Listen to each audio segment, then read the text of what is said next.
Welcome to Naijahotstars TV, your #1 destination for in-depth football analysis and breaking down the biggest matches in world football. I'm Gray Thompson, and today we're diving deep into one of the most dramatic encounters of the Premier League season, Manchester United versus Brighton at Old Trafford. This wasn't just any match. This was a clash loaded with history, controversy, and breathtaking football. 6 goals, VAR drama, and a hoodoo finally broken. Grab your seat, settle in, and let's break down every crucial moment from this absolute thriller. Don't forget to smash that like button, subscribe to Naijahotstars TV, and hit that notification bell so you never miss our expert analysis.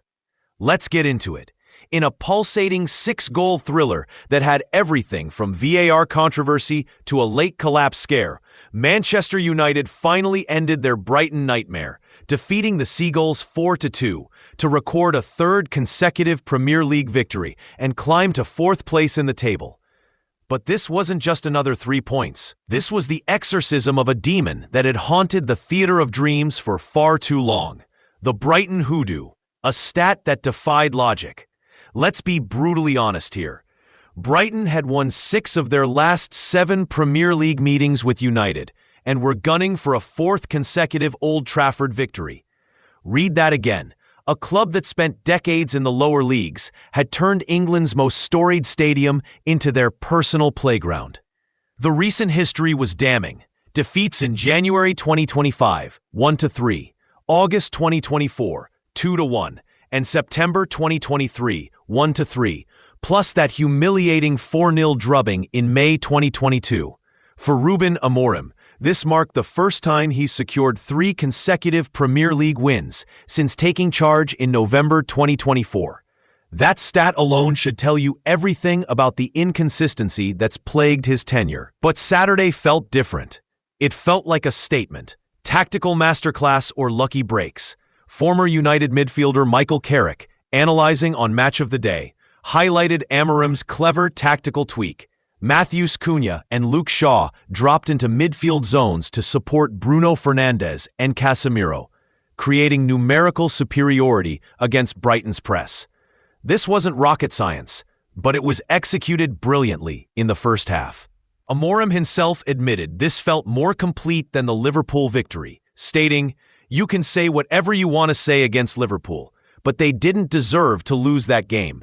We deserve to win, but they didn't deserve to lose. I think today we did a little bit of everything." Shaw's aggressive high pressing was particularly notable.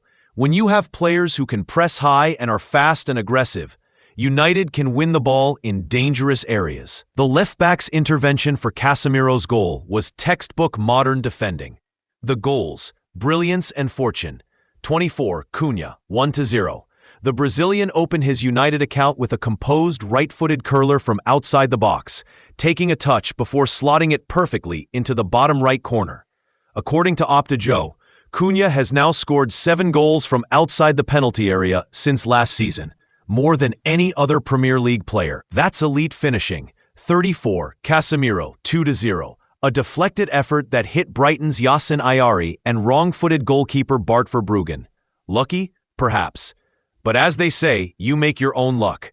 This goal made history, the first time United have had 2 different Brazilian goal scorers in a Premier League match. 61. Mbeumo, 3-0.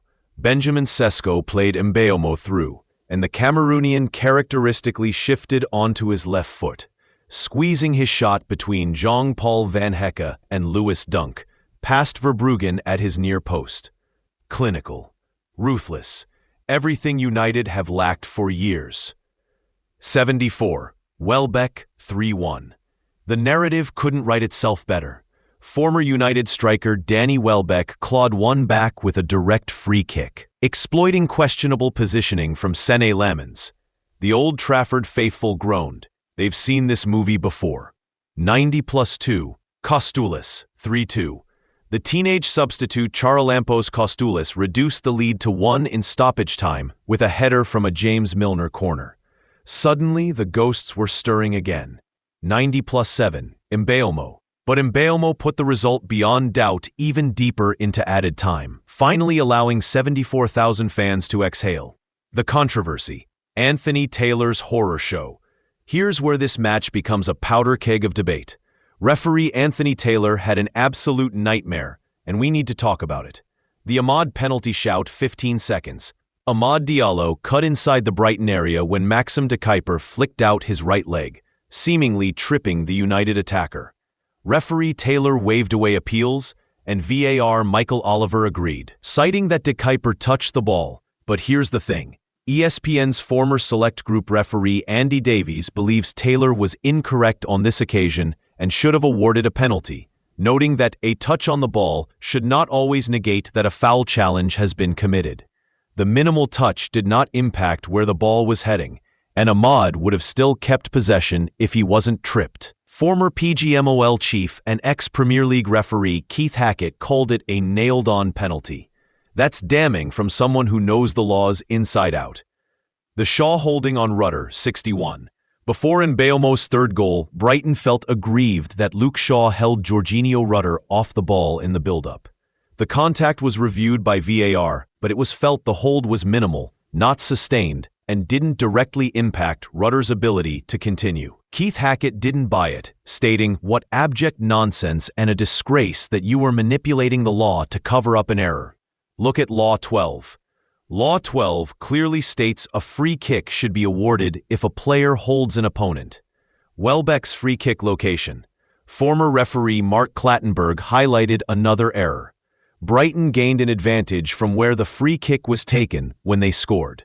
The foul happened some meters outside the penalty area, but the free kick was taken close to the penalty area.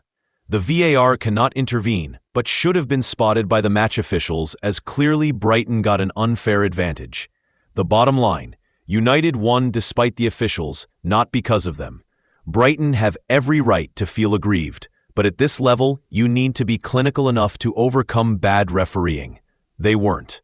Player performances, stars and strugglers. Bryan Mbeumo, 9-10. United impressed in the final third with 13 shots worth 1.1 expected goals, XG. With 9 shots on target, Mbeumo was the spearhead. His grace was top-drawer finishing, and he's proving why United fought off competition to sign him. Matheus Cunha, 8.5 out of 10. Finally off the mark for United, and what a goal it was. His work rate was exceptional, dropping deep to support the midfield, exactly what Amorim needed. Bruno Fernandes, 7.5 out of 10. His 300th appearance for the club wasn't his most spectacular, but the captain controlled tempo when it mattered and forced several saves from Verbruggen.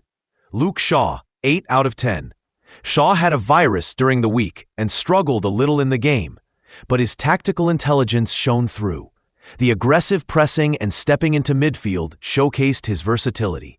Sen Lamens, 5 out of 10, made crucial saves but should have done better with Welbeck's free kick. When you're pushing for top 4, your goalkeeper needs to be world-class. Lamens isn't there yet. Danny Welbeck, 8 out of 10.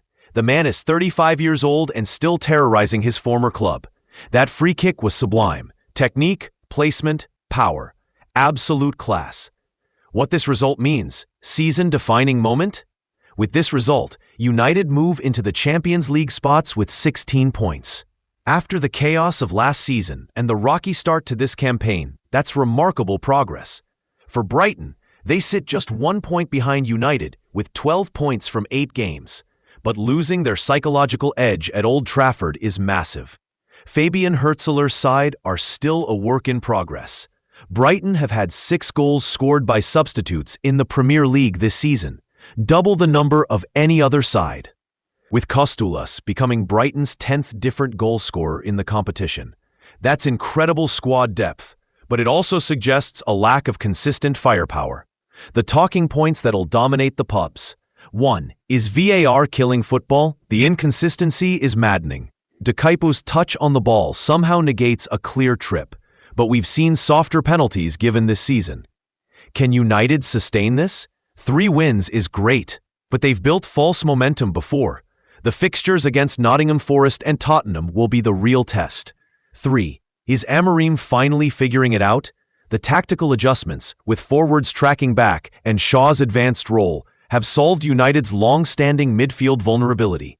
but sustainability is key. 4. Should Brighton have had more? They held 57% possession and outshot United 17-13. But United's 9 shots on target compared to Brighton's 5 proved decisive. Stats don't win matches, goals do. 5. Danny Welbeck's United curse continues. Every time he plays against his former club, something special happens. It's box office. The verdict. This was a match that perfectly encapsulates modern Premier League football. Technically brilliant, tactically intriguing, controversially officiated, and emotionally exhausting. United delivered a complete performance. They had the ball, created chances, defended high, and defended low. But let's not get carried away. Brighton nearly staged one of the great comebacks, exposing United's soft underbelly that's plagued them for years. Champions don't concede 2 goals in the final 16 minutes when cruising 3-0. Still, context matters. Amorim has now won 3 straight for the first time since taking over, and that Brighton Hoodoo is finally buried. For a club desperate for consistency, this result, and more importantly, the manner of it, offers genuine hope. The question isn't whether United can beat Brighton at home. It's whether they can do this every week. Based on their history, I'll believe it when I see it. But for now, enjoy the moment, Red Devils. You've earned it. Final score: Manchester United 4-2, Brighton and Hove Albion. And there you have it, folks. A comprehensive breakdown of Manchester United's thrilling 4-2 victory over Brighton. A match that had everything. Stunning goals, tactical brilliance, controversial refereeing, and enough drama to keep us talking for weeks. The Brighton Hoodoo is broken, but the real question remains: is this the turning point for Amorim's United, or just another false dawn? I'm Gray Thompson, and this has been Naijahotstars TV. What's your take on this match? Do you think United are genuine top 4 contenders? Were the refereeing decisions game-changing? Drop your thoughts in the comments below. I want to hear from every single one of you. And remember, if you enjoyed this analysis, smash that like button, subscribe to the channel, and turn on notifications so you never miss our expert coverage of the beautiful game. Until next time, keep the passion alive, keep the debates going, and keep watching Naijahotstars TV, where football analysis meets passion.